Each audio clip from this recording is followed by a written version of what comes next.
शांति का था राज, इसी भोगी जिंदगी में एक दिन गौतम चले। तीन दृश्य दिखे उन्हें तब इसी अंबर के तले।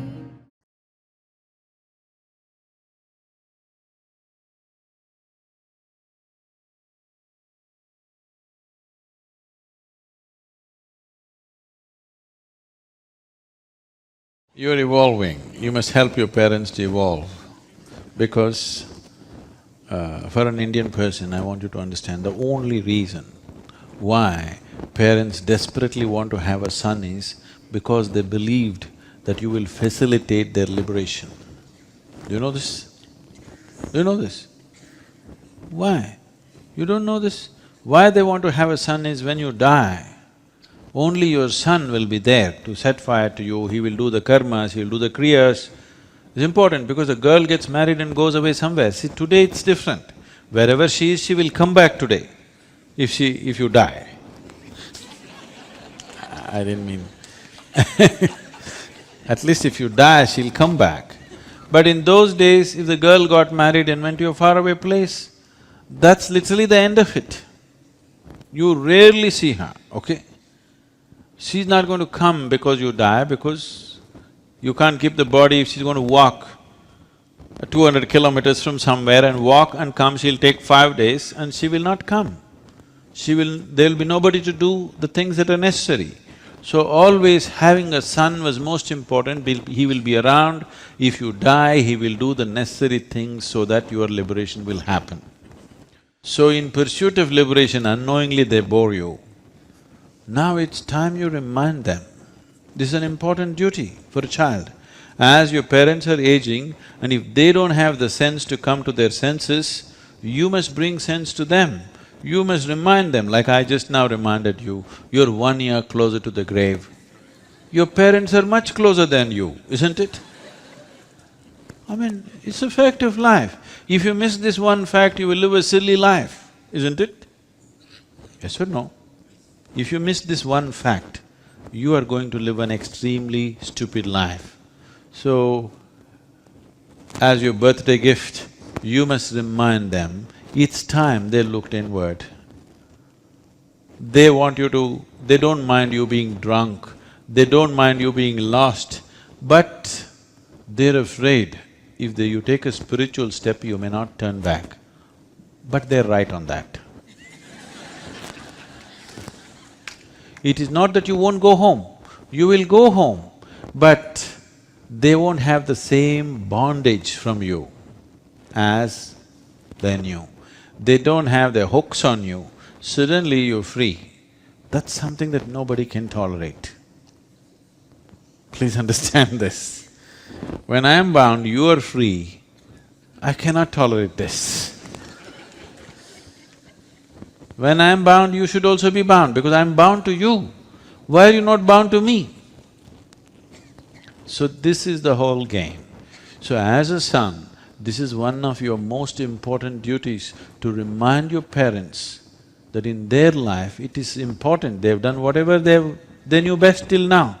It is time that they turn inward, it is time they invested some time and energy upon their own inner well-being.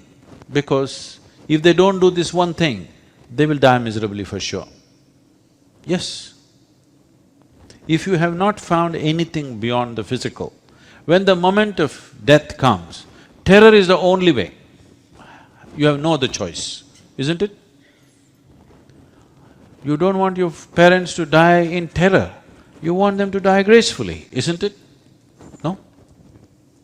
So, you must turn inward, you must make sure they turn inward.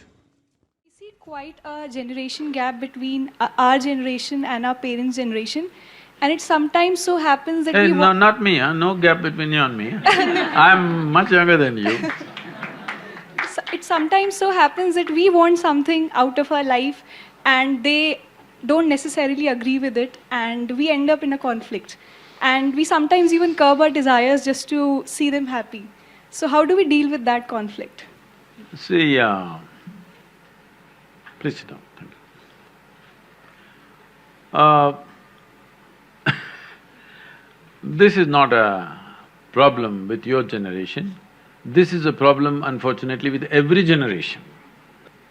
I think it's very silly that every generation has the same problem. If we are in a learning mode, at least we must have a new problem, isn't it? Every generation has the same problem.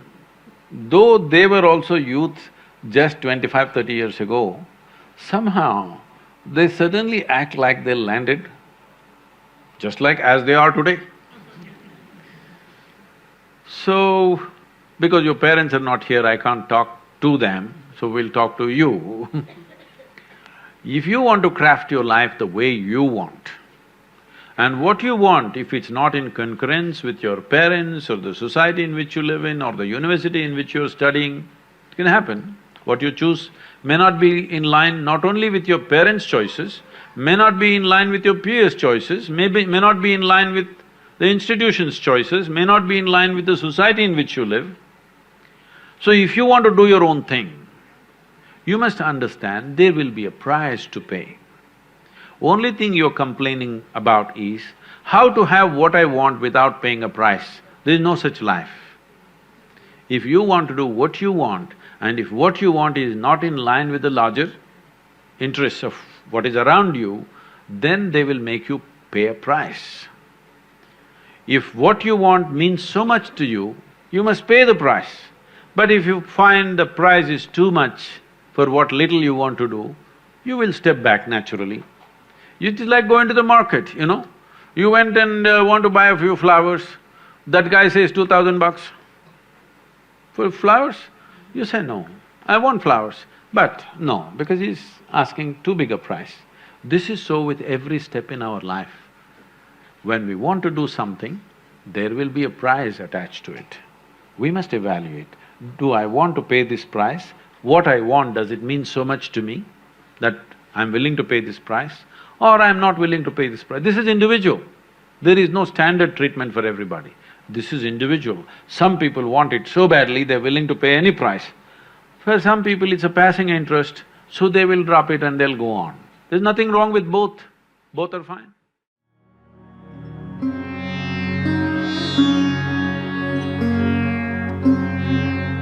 Thank you.